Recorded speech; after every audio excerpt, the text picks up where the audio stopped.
If I asked you right now whether you were middle class, you would probably say yes. It is the safe answer, the comfortable answer. The answer almost everyone gives, from the person renting a basement suite to the person with a detached house and two cars in the driveway. But in 2026, the middle class has stopped being a description of comfort. It has become a mathematical tightrope, and most of the people walking it have no idea how thin the wire beneath their feet has become. Let us start with a number that sounds reassuring. StatCan and the CRA generally place the middle class bracket at an individual income somewhere between $65,000 and $135,000. So if you earn $70,000 a year, congratulations. Statistically, you earn more than half of the entire country. But here is where the story splits in two. There is a profound difference between the middle and the top. The median is the middle of the pack. The average is dragged upward by the wealthy at the summit. So when you earn that $70,000, you are technically above the median. You have, on paper, out-earned most Canadians. And yet, in Toronto or in Vancouver, that same $70,000 does not feel like success. It feels like a survival wage. You are winning the statistical race and losing the practical one at the exact same time. To understand what has actually happened, forget the old metaphors about a leaking boat or a broken furnace. Being middle class in Canada today is like living at the top of a mountain. Think about that carefully. Statistically, you have reached the peak of the population. You are standing at altitude, above the tree line, above most of the people you started the climb with. By every official measure, you have made it. But the financial air at this height is incredibly thin. Every single movement requires a massive gasp of effort. A routine trip to Loblaws that used to cost $80 now costs $140. The car insurance payment lands like a boulder. A simple family weekend away demands planning, sacrifice, and a quiet negotiation with your own bank balance. You are high up, you have the view, but you are constantly, permanently out of breath. And that is the cruel trick of the mountain. From the valley below, you look like you have everything. From where you are actually standing, you are just trying to get enough oxygen to take the next step. Now, here is what happens when you try to climb even higher. You get a raise. You work harder. You earn a promotion. You finally break past that next salary threshold. And the moment you do, the system responds. Every time you ascend, the CRA pruning shears take a larger cut. This is the success tax, and almost nobody accounts for it honestly. Consider a middle-class professional earning $100,000. Between federal brackets, provincial brackets, and the mandatory deductions carved out before the money ever reaches you, the government effectively becomes a 30% partner in your baseline labor. You did the work.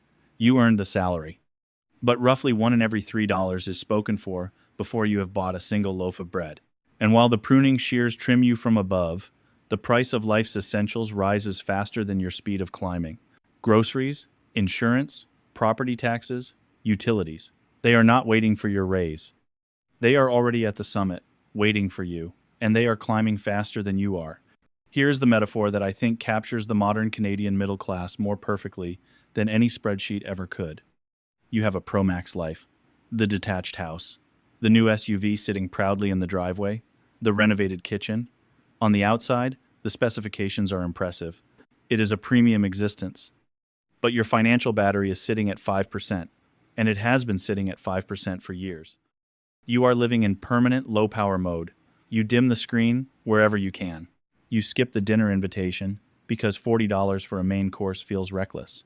You delay the roof repair, the dental appointment, the car service, because you are quietly terrified that if one single thing goes wrong, the screen will simply go black.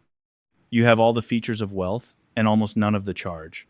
And the most exhausting part is that everyone around you assumes that because the phone is a ProMax, the battery must be full. Nowhere is this illusion more dangerous than in real estate. Across the GTA and the Lower Mainland, there are hundreds of thousands of people who are, technically, millionaires. Their homes are worth $1 million or more. On a net worth statement, they look extraordinary. This is the paper wealth of home equity, and it masks a complete lack of liquid resilience. Because owning a $1 million home does not make you wealthy if you cannot comfortably afford the property taxes on it. It does not help you if your money is trapped inside the walls, accessible only through a HELOC that simply converts your paper wealth back into monthly debt. You cannot send equity to Loblaws. You cannot use a kitchen backsplash to cover an emergency vet bill. The paper millionaire has a magnificent asset and an empty wallet, and the gap between those two facts is where the anxiety lives. You feel this most clearly not during a crisis, but on any quiet morning. The moment the direct deposit lands, there is a strange half-second of relief when the money arrives, and then you watch it leave. The mortgage or rent goes out, the car payment goes out, the credit card minimum, the insurance, the grocery, pre-authorization, the utilities, within days, sometimes within hours. Most of it is simply gone. And you realize something uncomfortable. You are not really the destination for this money. You are a high-earning transit point, a junction. The salary lands in your account and immediately moves onward to the bank and the grocery conglomerate. You are the busiest, most productive station on the line, and almost none of the trains actually stop for you. So why does it feel like everyone else has cracked the code? Because you are comparing your squeezed, low-power mode reality to the financed highlight reels of everyone else. The vacation photos, the new vehicle, the renovation reveal. What you do not see is the HELOC that funded the trip, the 84-month car loan behind the SUV, the line of credit hiding beneath the granite countertop. You are comparing your honest bank balance to their curated debt. And in that comparison, you will always feel like you are the only one struggling, when in reality, half the mountain is gasping for the exact same air. So what actually changes this? Not a bigger salary. Salary obsession is the trap.